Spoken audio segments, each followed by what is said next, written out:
Divorce can be very hard, or it can be very easy. Well, that wasn't the case for my guest today. Gail Clanton, just like all little girls, had a fairy tale, but her story changed and her forever story rewritten. A two-time author, Gail tells us all about her journey. Welcome to Simone Talks.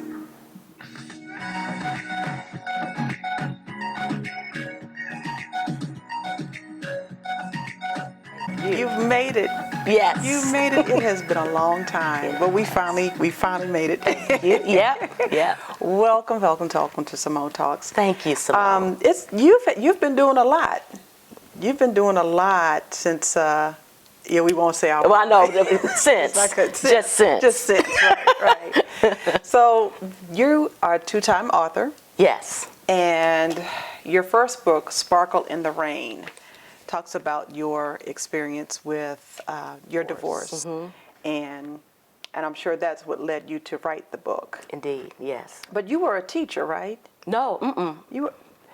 always did marketing and writing, but not this kind of writing, promotional writing. Yeah, but it got you. Yeah, indeed. Yeah. So we're going to talk about the fairy tale, as all little girls have. This fairy tale wedding, the big gowns, the horses, and all that kind of Indeed. stuff. Tell us about your fairy tale. What was your fairy tale? Well, I talk about it a little bit in the book, where I talk about the fact that a lot of girls our age grew up in loving households, did those things that we thought we were supposed to do. You know, we went to school, we got the high school diploma, maybe we went to college, we went to, got a job, got our first apartments. You know, we did those things that were predictable of girls like us. And then we were supposed to get married, and we were supposed to live happily ever after. And have children. And all of that, right? Yes, all of that.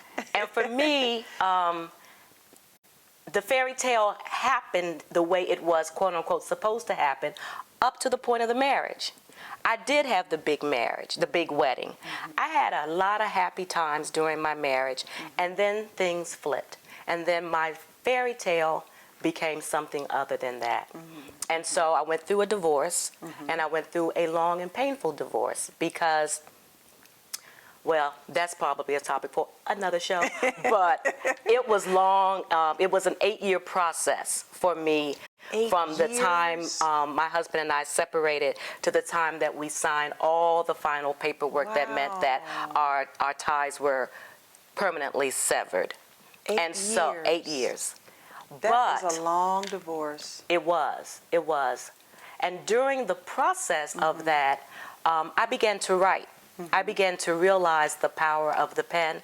As I say, if it were not for my faith, my family and my friends and the pen, things would have been, I might not be sitting here smiling with you today. Wow. So in the midst of the divorce process, I started blogging. And I started just chronicling how I was feeling, how I was being perceived, how I was perceiving things, because things changed for me in terms of how I saw my relationship with God, how I saw my relationship with other people. And so I began to write those things down. And so Sparkle in the Rain is a collection of some of those observations, some of those things that I began to see differently. Once I realized that the world had changed for me, my fairy tale had not come out the way I thought it was supposed to come out. But I say it came out the way that it was supposed to come out, the way God ordained it to come out, because I am sparkling in the rain. I am doing fine. Yes. What my purpose for writing the book is, the first couple of chapters, I kind of talk about my divorce experience, what I went through, how I went through it. And then the latter part of the book really is a collection of very short stories.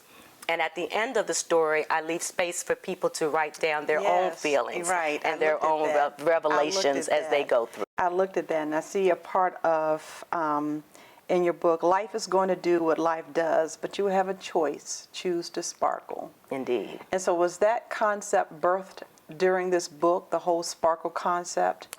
Because now you've taken it to a whole nother level, social media, followers, T-shirts, the whole 9 yards. Well, I tell you what, where it really all first began. I did, my very first conference was a free event that I had at a library. And I wanted people to bring jewelry that we then donated to Dress for Success. Oh, wow. And so I was looking for an idea, and honestly, I was looking for a scripture that could somehow talk about the jewelry, the idea of giving women something that would make them shine, that would make them feel like a little extra, right? Right. And so I thought about the scripture in Matthew that talks about letting your light shine so that men may see your good works and glorify your Father which is heaven. So my thing is this. Most women who are over 50 have been through something. Yes. Okay? Yes. And I feel like our shine ought to be so bright that we sparkle. We ought to have so much that we can share, so much that we can be an example of God's love, That God's footprint for forgiveness. someone else. Yeah. Exactly. Yeah. So that's how the whole idea of sparkle came out. Yeah. That, sparkle, don't just shine. Don't just shine, but to sparkle. I was following, of course, the sparkle, and I saw the T-shirts and everything, but never heard you really break that down like that. That's where it comes from for me. And so that's why the title of the book is Sparkle in the midst of whatever might be going, you may be going through, that you still can sparkle even in the midst of the rain. So that's good. That's that book. Well, there was some, I love the titles of your chapters. Okay. And I want to read a few of them because this book is, it's absolutely a great read. It takes you through so many emotions. Yeah. It's like journeying with you, you know, and you do make us laugh. Good.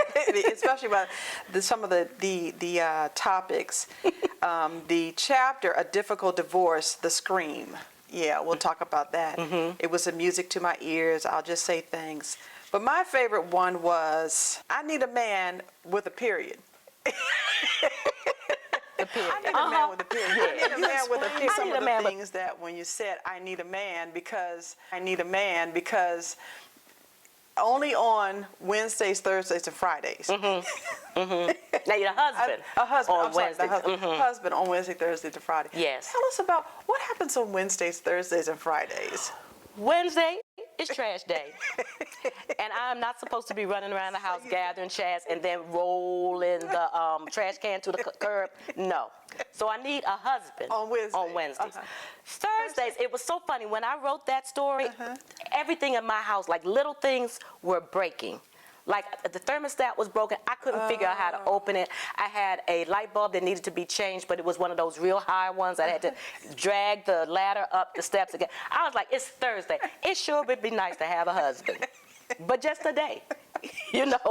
So I need a husband. So my thinking was I would gather all my little things around the house that need to be done on Thursdays. That to-do list. That's right. What is it, honey-do list? Honey-do on Thursdays. Yes, Thursdays. And then Fridays I need a husband because Friday is like my favorite day of the week, right? Okay. That's when you can come home, you can chill, you can just relax. Watch a movie. And it'd be nice to have a husband to do that with.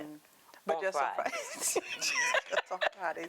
But honestly, like I say in the story, it would be nice to have a husband, but I need a husband on Wednesday, Thursday, and Friday. The other days I'll maybe want. You can handle it, yeah. But I need one. I understand. Yes. So going through such a bitter divorce and so many years, I think that's the longest I've ever heard of a divorce going that many years. That's tough. That's really tough. And yet you sparkle. I had no choice. You sparkle and shine. Well, you do, because some people are not able to take that. Some people allow that to consume them and take them down, and they begin into it. And I'm sure you may have gone through those processes of depression, sadness, and pulled yourself through. What was it that you did before the book that got you through those hard times? Well, one of the things that you mentioned was the chapter called The Scream. Yes. And that was such an interesting thing for me because it was a day that I had gotten some pretty bad news regarding the whole divorce process. It was on a day when things at work had not gone right. So it was just a whole lot of stuff just building up. And so I was looking forward to going downtown to a play, because that's one of the things, I really enjoy, plays. And so I was meeting a friend at Arena Stage, and going from where I work in Rockville to downtown, traffic was horrible. And then I realized I was lost. And I was going to be late for the play. And I screamed. I just screamed, because I was like, look, God, it's bad enough you got me going through this horrible divorce. Now things at my job are crazy. All I wanted to do was go to a play. Yeah. And I'm lost. You I broke. screamed. I was so mad at God. Yeah. And I grew up in church, as you know. Yeah. And so I know the reverence that we have for God. But God got on my nerves that day. Yeah. And I screamed at him. Yeah. And I was fearful, because I was like, wait a minute, who are you to scream at God? But I believe that God, But in it's a his human- tender yes, mercy tender and kindness, mercy. Yeah. said, it's okay, daughter. Yeah. It's Oh, okay. yeah. And once I screamed at him, I guess he was like, oh, she about to go crazy. Let me help Let her me ease up on before her. before she do Yeah. something that I can't forgive. Yeah, so right. so I found my way downtown. I found a good parking space. And it worked I out. got to the play on time. So it was fine. But sometimes I did just have to scream. Sometimes I Yes. did just have to go somewhere and sit still. And just give it. Yeah. And sit release. still. Yeah. Yeah. And the other thing that I had to do, and I'm not certain if I talk about it in this book, but I talk about the fact that nothing is a verb. To do nothing is something. Is something. Yeah. And when you're used to being in charge, and you're used to you say this and then this happens and then you do this and then that happens, not in a dictatorship kind of way, but when things have gone in a predictable manner in your life, right, you just assume that your actions are going to lead to the result that you're expecting. And when that doesn't happen for people like me and a lot of other women too, we kind of get stuck like, oh, wait a minute, what happened? What This was happened? not supposed to Yeah. happen this way. Yeah. And so I had to learn just to sit back and say, okay, God, it's on you. Yeah. I don't know. I strategized. I thought about it. I thought I knew But, what I was doing. yeah. But let me just do Let nothing me just do nothing. and let you take the reign. And Yeah. once I really did that, things got much, much better. Yeah. I'm going to read a part of this from this. That's when I screamed. Okay. I completely lost it. I screamed really loud, and my throat is still a little sore from it. As you was writing the book, it was still sore, Yeah. right? I'm not proud of it, and I'm a little nervous about telling you this, but I screamed at God. I asked him why he kept letting bad things happen to me, why he wasn't hearing me, and why he remained so silent during this difficult time in my life. And I think a lot of people feel that way sometimes. And the cares of life just take us in a moment where we just lose total focus. And then God brings us back around and says, it's going to be okay. Right. It's going to be okay. Yeah, so that was so Yeah. transparent. I thought that was just, really you sharing your most vulnerable position and being mad at God, which we all have gone through that. Yeah. What we're going to do is we're going to take a quick commercial break, and we're going to be right back. We'll be right back with more from Gail Clanton. Extra, extra, read all about it. Clanton Communication, hot news. What's your story? Everyone has one, and experts say that most have a book buried inside of them just waiting to be released. But oftentimes we doubt ourselves to death, falsely believing that we don't have what it takes. Well, don't believe it. Clanton Communications' mission is to help your dream of becoming an author come true. Whether it's an anthology project or write your own individual book, a memoir, a devotional, a book of poems, or even a children's book, Clanton Communications has the experience and expertise to get your story from your thoughts to a book for all to enjoy. The world is waiting. Go to ClantonCommunicationsLLC.com or call us at 202-669-6048. ClantonCommunicationsLLC.com. That's 202-669-6048. Call today.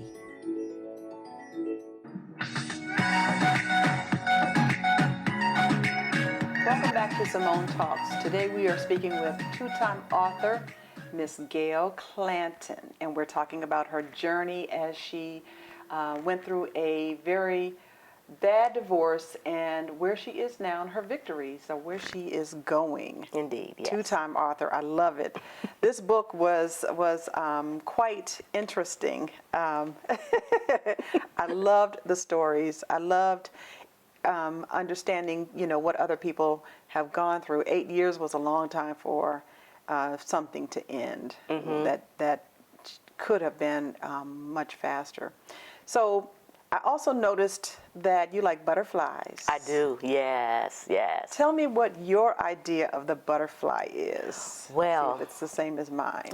Well, when I first started going through my divorce process, people were giving me lots and lots of butterflies, because of the idea of transformation, getting your wings and flying off to something new and different. And so I was getting butterfly cards and butterfly jewelry, and I began to just study the transformation process of the butterfly. And it's a lot more detailed than I thought. Yeah. Right? I thought, one day it's a caterpillar, the next day it's a butterfly, and it just flies off. But the part of the story that really, really resonated with me and why I really kind of grasped even tighter to the idea of the butterfly's transformation is the fact that the transformation is not quick. And it is not painless. And the fact that it's in this cocoon, it's in this environment, it's in this thing that can no longer hold it. And so as it pushes and presses its way out, it hurts. And the fact that it doesn't happen right away. It doesn't. As I began to read, I began to understand that the butterfly, or the caterpillar pushes, and then it stays there, it's stuck for a while. But then as its wings begin to develop, it pushes a little bit more and pushes a little bit more until it's finally out. And so for me, having gone through a difficult period of transformation myself, and recognizing the fact that my wings were getting stronger, had my ordeal ended too quickly, too easily. And there's a purpose. There is a purpose, exactly. My wings would not have had the ability to strengthen and to allow me to fly off and do some of the things that I'm blessed to do now. So it's the painful process of the butterfly's transformation that really makes me think that the butterfly is a winged wonder, one of the most beautiful creatures that God created. Yeah, not only that, look what comes out. Yes. Look what comes out on the other side. I love butterflies. Sometimes a little bit too much, but I have them in my car, in my house. Everybody who gives me a card has a butterfly on it in some sense. I like them because they're so free. Yeah. They're the beauty that they have, and again, like you said, the transformation that they come from something that's so, so confining, and they're so free, and it's hard to catch them. Yeah. To catch one, you really have to work at it, and so that's also the reason why I like butterflies. I like that. Too. Yeah. That's right. So with your story and my story, we have a big, beautiful butterfly. Exactly, and maybe another book. Another book. Yeah. And you would have your part of the butterfly on this side and not have mine on that side. Right. When you open it up, it's a whole beautiful butterfly. There it is. All That's right. a good one. We'll talk about that.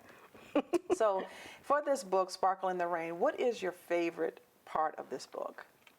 I think my favorite is, it's entitled Power of the Ashes. And it is funny because I've asked people what their favorite stories are, and nobody has picked this story but me. But this is my absolute favorite. And that story was birthed out of a conversation that I had with my friend Renee when there was a fire at her condo.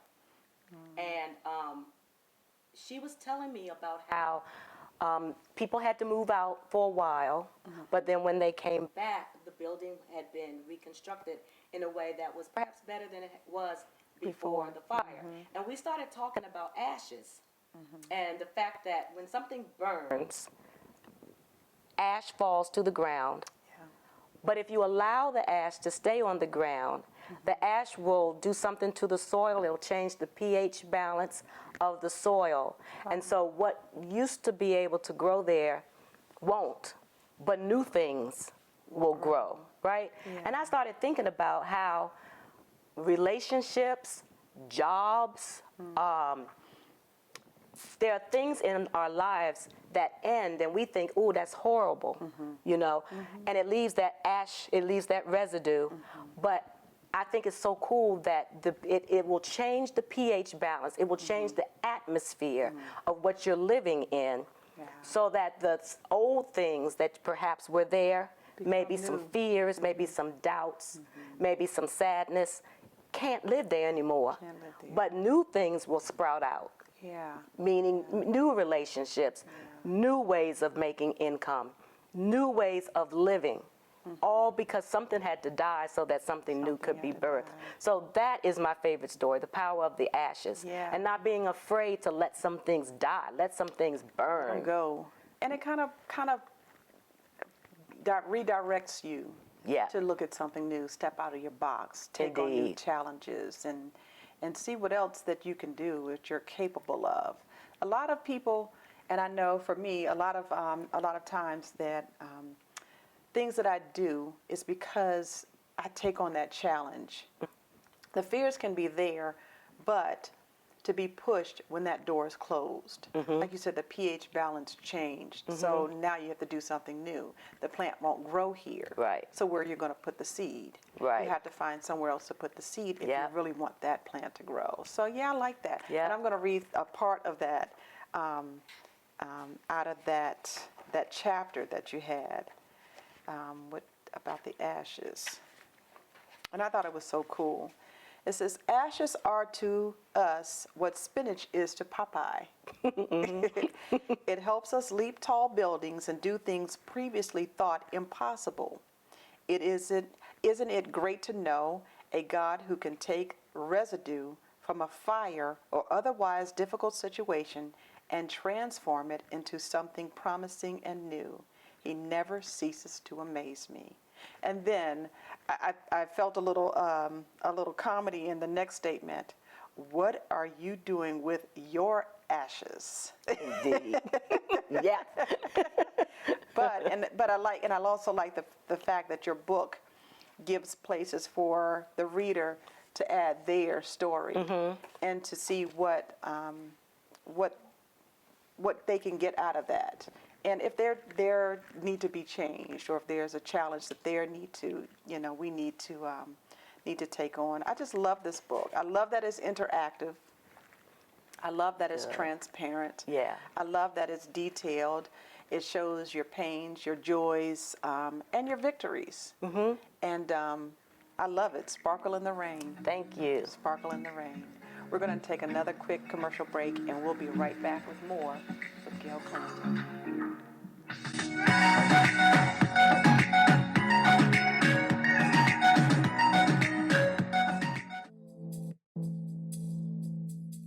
My name is Pastor Anthony Page of Face to Face Worship Center here in Clinton, Maryland. And I want you to know, you matter. My name is Pastor Lincoln Burris Jr. I'm the pastor of the Central Baptist Church of Camp Springs, located in Temple Hills, Maryland. And I want you to know that you matter. I'm Henry Davis, pastor of the First Baptist Church of Highland Park in Landover, Maryland, and I want you to know, you matter. I'm Bishop Eric Zimmerman. And I am First Lady Christian Dee Dee Zimmerman. And together we pastor True Foundation Apostolic Ministries in Clinton, Maryland. And we would just like you to know that you matter. If you are in a crisis, call the toll-free National Suicide Prevention Lifeline at 1-800-273-TALK. Available 24 hours a day, 7 days a week. This service is available to anyone who calls, and all calls are confidential. Extra, extra, read all about it. Clanton Communication, hot news. What's your story? Everyone has one, and experts say that most have a book buried inside of them just waiting to be released. Clanton Communications' mission is to help your dream of becoming an author come true. The world is waiting. Go to ClantonCommunicationsLLC.com. Hi, I'm Gail Clanton, and I can't wait to hear from you. 202-669-6048. Call today. Living in the Key of Joy. Tell us about it. Well, that book came into fruition during the pandemic. At the beginning of the pandemic, I was doing some writing workshops with ladies as we were writing how we felt going through this period of transformation. So once we did 2 of those workshops, we began to, some of these ladies got the writing bug, and they were like, okay, well, what else can we write about? And so that's kind of how the idea of an anthology came about, as a way for because everybody has a story to tell, but they may not want to write a full book. All right. But they might want to take one slice of their lives and put it in an anthology, which this is. So it's a collection of short stories from 20 different women. Yeah. Yeah. So many of the ladies are in the Grown Up Church Girl group. A lot of them were on the Sparkle Talks that you talked about earlier. Yeah. But all of them wrote stories during the pandemic that had happy endings, because that was important. We didn't think anybody needed to hear a sad story. Yeah. So all the stories, even though some of them are very serious in terms of the topics that they cover, they all have a happy ending. Yeah. Okay. That's a lot of women. That's a lot of women, yep. And how do you pull so many together? I know this is not a small feat to get everybody to get all their stories in, and you did it in 1 year. Yeah. I think what made it possible was the fact that they all had such a wonderful spirit. We embodied that whole idea of joy. So this was not a difficult feat at all. Everybody kind of came to the table with a positive outlook. We knew what we were creating. We wanted it to be good. They were very accepting of edits that I provided. Sometimes they would kind of come back and forth with me and like, well, no, that's not exactly what I want to say, Gail. Yeah, because they're not writers. Many of them, this was their first attempt at writing. I think Janice has her own book, but most of the ladies, this is either their first time even writing something of this length, and certainly their first time being published. Well, you have quite the variety of ladies in the book, and I loved, I guess, the one story that really stuck out to me was Suzanne, who battled cancer. And throughout the whole book, all of their stories are interesting.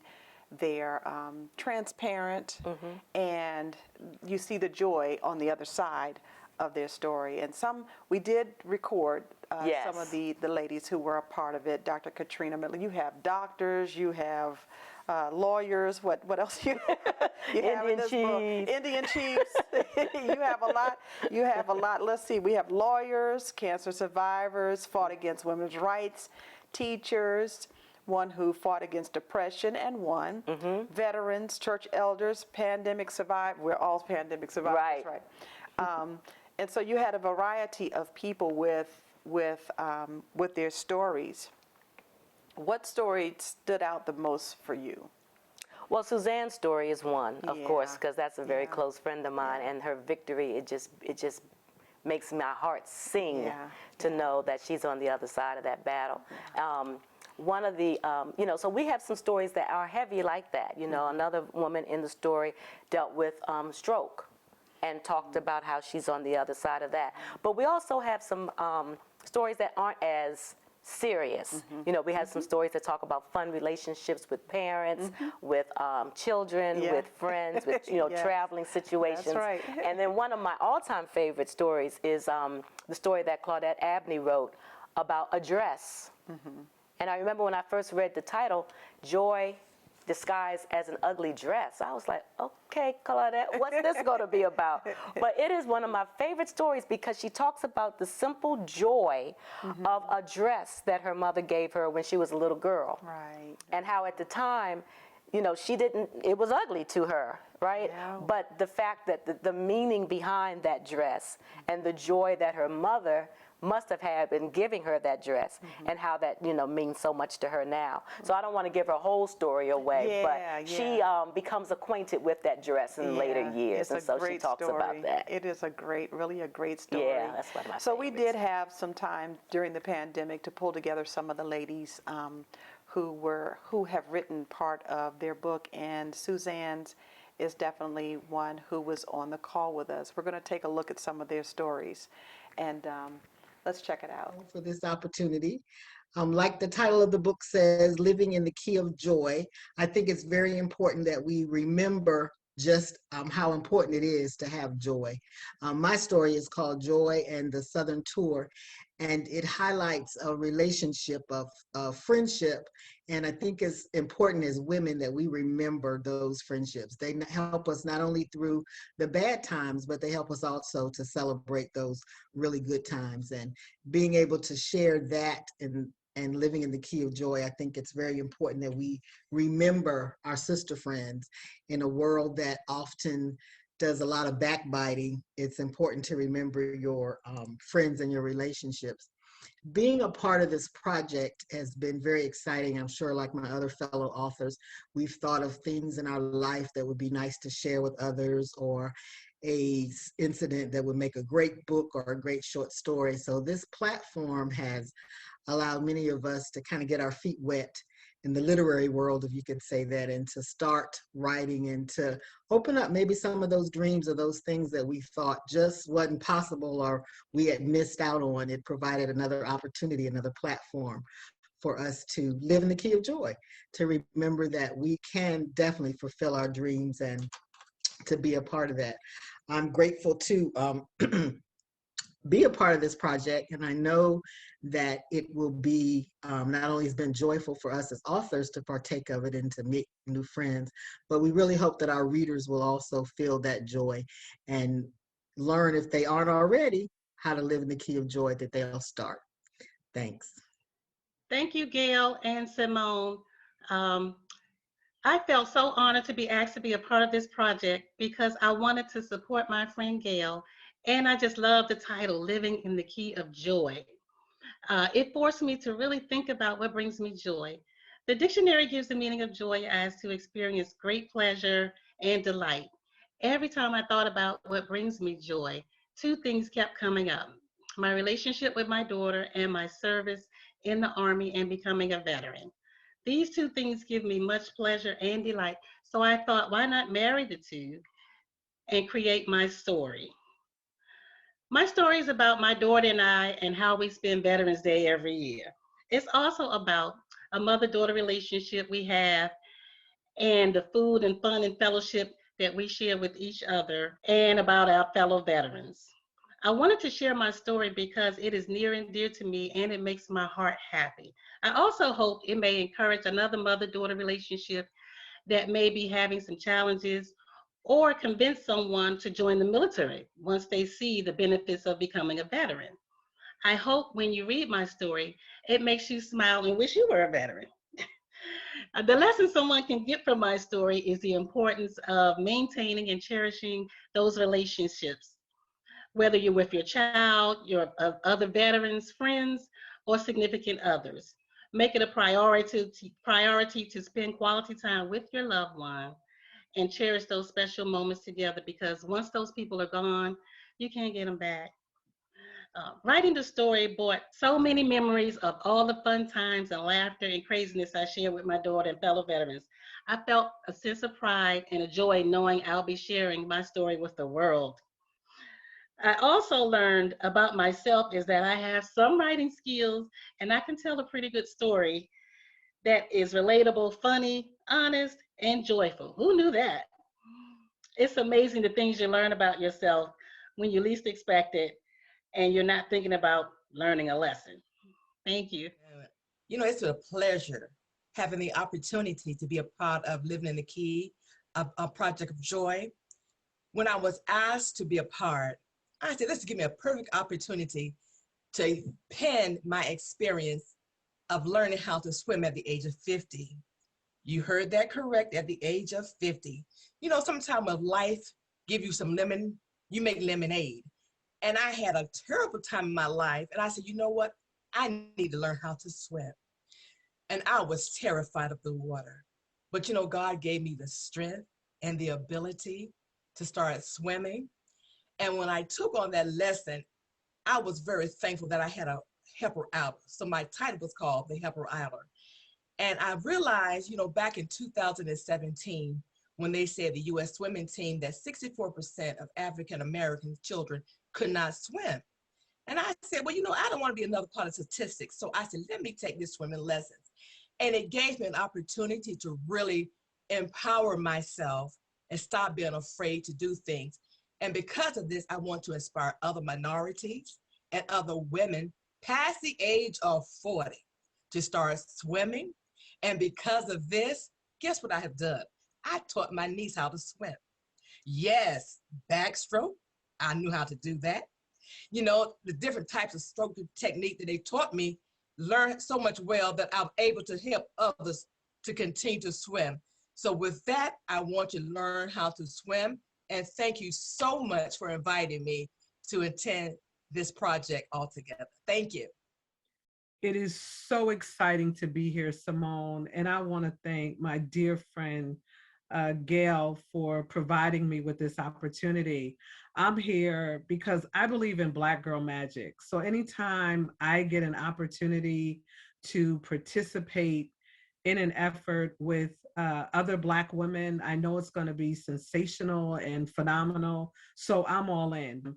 And my story focuses on love and where we find it, and the societal pressures of what love looks like for women in general, and the pressure that we feel to find the right kind of love, and where we find it, and how we find it. And my joy, without stealing and telling more of the story, was in my joy. Something that had been there all along. And Patti LaBelle sings a song, "You Are My Friend." And I've been looking around and you were here all the time. And my joy and my love was there all the time. And I want to share this story like all of the fellow authors that are part of this project, because I want to not only get it out because it was a healing for me as well, but I also want to motivate and inspire others to open themselves up to love in different kinds of ways. So thank you, Simone, for the platform. And thank you, Gail, for the opportunity. I just absolutely love and appreciate you. So thank you. I'd like to thank Gail Clanton and Simone Walker for this opportunity to speak about this wonderful project book that I was involved in. And the book is called Living in the Key of Joy. And my chapter is about being untattered. And what did I mean by that? Well, you're going to have to read it to find out. But it's relevant to what's going on in the world now, just like everything with George Floyd and all the other racism and discrimination and bias, and how we can be resilient and come through it. And that's what happened. Growing up, third generation Washingtonian, and building this resiliency and going off to Boston, Massachusetts, and overcoming a lot of the racism and discrimination that I had to face. I want the readers to see that sticks and stones may break your bones. Words won't hurt you, but words can hurt you, and words can stop you from fulfilling your dream. So I want you to not give up. Keep pursuing. If you have these things in your heart, make sure you're living in your joy, and don't let anybody tell you that you can't, because you can. And for people really to be careful for what they say. So read my story, because my struggles in dealing with this and having a reflection of what I went through, I can see a lot of that now. So again, I'd like to thank Gail, and I'd like to thank Simone for this opportunity. And everybody, live in joy and get the book. It's very interesting. All right, Gail and Simone, I want to thank you all for inviting me here this evening to participate. Living in the Key of Joy. I always thought I was living in the Key of Joy, and I know I was, but this past year has really taught me how to be joyful and how to be appreciative of the small things. My story in the anthology is about faith over fear. And I was presented with a diagnosis last year, approximately this time, that made my faith come to the forefront. And when Gail first started talking about this book, I was like, "Ooh, I need to write about this." And I don't write. You know, I read a magazine, I barely read a book. But I wanted to share my story with someone to encourage them, to let them know that when you walk in faith, that it's all good, that God will be there right beside you every step of the way. I got some testimony up in here. I'm not going to give it away because it's in the book, but there's a testimony to be had, and I'm very thankful that I'm here to share the testimony, and I'm not going anywhere. I'm going to be here for a very, very, very long time. So that is my, you know, I can't talk about it because I'm afraid I might say too much. So I'm going to end it there and just saying that if you have faith, if you walk in faith, you have no fear. Thank you, Gail and Simone. This is Valeria, better known as Miss V, the storyteller. And I just want to tell you, I had a wonderful time being a part of this project. Gail and Simone, thank you guys so much. The book turned out amazing. I met some great women. We talked, we shared. And then when I got the book and I read it, I was like, oh my God, it's such a diverse book, but the stories are phenomenal. Now, my part of the book is called Losing My Voice. I lost my voice at a very young age, and it took me 23 years to get it back. Now, when you read my story, any person who has lost their voice, you are going to feel like, hey, if she got her voice back, I can get my voice back. I want you to go out and buy the book because you need to know how I got my voice back. Gail, thank you. You did a wonderful job getting us all together. A lot of us, this was our first time ever being a part of a book. You made it easy. You helped us to feel empowered. You made us feel as though our stories were so unique, and they are.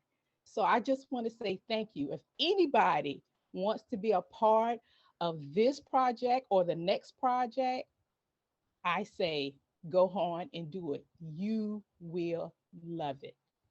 Thanks. Thank you, Gail, so much for giving me this opportunity to share my joy. I had a journey that I had to go through life, and in the chapter in the book is called My Favorite Fruit. In this chapter, I talk about some of the challenges that I had as a wife, as a mother, and just trying to please my family, but not feeling appreciated and down and so forth. My chapter takes you through a journey of how the Lord opened my eyes and helped me to realize that it was not what was happening to me, it was how I was reacting to what happened to me. So please get the book so you can read the story and you can take your own journey to a whole new height. Living in the key of joy. joy.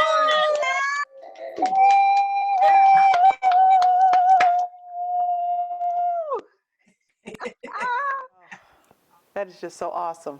Yeah, That yeah. is so awesome. And so when you were choosing who to be, how did you find, or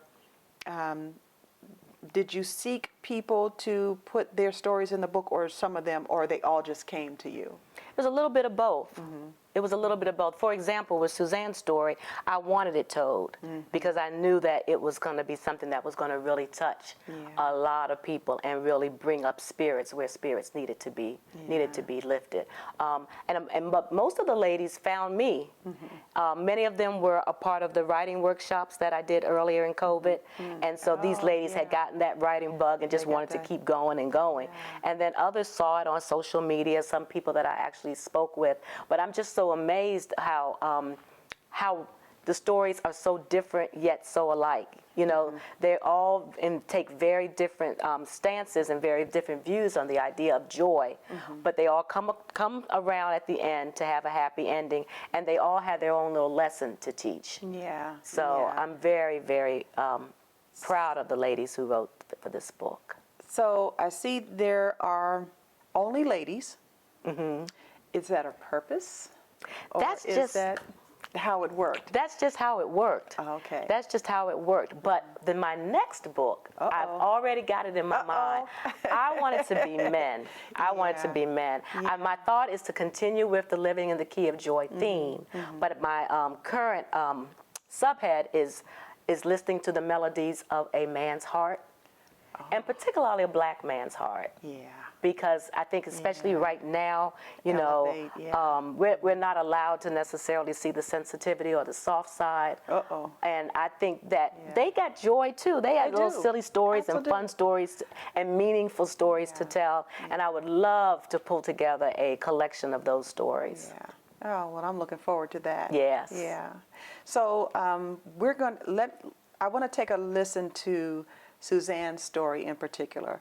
Again, because that's the story that, all of these are great stories, you know, the fun, but the personality that she brought, even going through the struggle that she did, and coming out as you would never know that she had that battle. Right. And it was just it was nice to have that when we came and, you know, you did the photo shoot and everything, which was absolutely a ball. Yes. Absolutely a ball. Getting to know them even more personal. But her story was just amazing to me because you would have never thought it.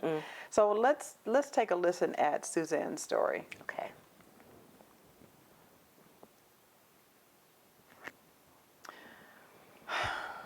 I can hardly listen to it without having some tears. As they say, my eyes start sweating. You know, when we recorded with Suzanne, I was just like trying my best not to cry. And they were just tears of joy, just so happy that God has blessed her life in such a way. And the fact that she's not afraid to tell people about it. She's not, yeah. Some of these ladies you didn't know? There were some. Most of them I knew, but there are some that I did not know. Yeah, and our longtime friend, just a little long time. We're still 25 and counting, right? Exactly. Katrina Miller, now a doctor. She's doing well. I was really excited to see her participate also in the book. She's been with you a long time and sticks with you and getting your events and activities. Exactly, yeah. And so, two-time author, Gail Clanton, Living in the Key of Joy, and Sparkle in the Rain. Two great books. Where can we get them?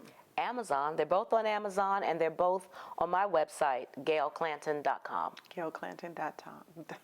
Yeah, that one. Right. Thank you so much for coming on. Thank you. We look forward to seeing you real soon. Thank you so much, Simone. That wraps up this episode of Simone Talks. We'll see you next time. Bye.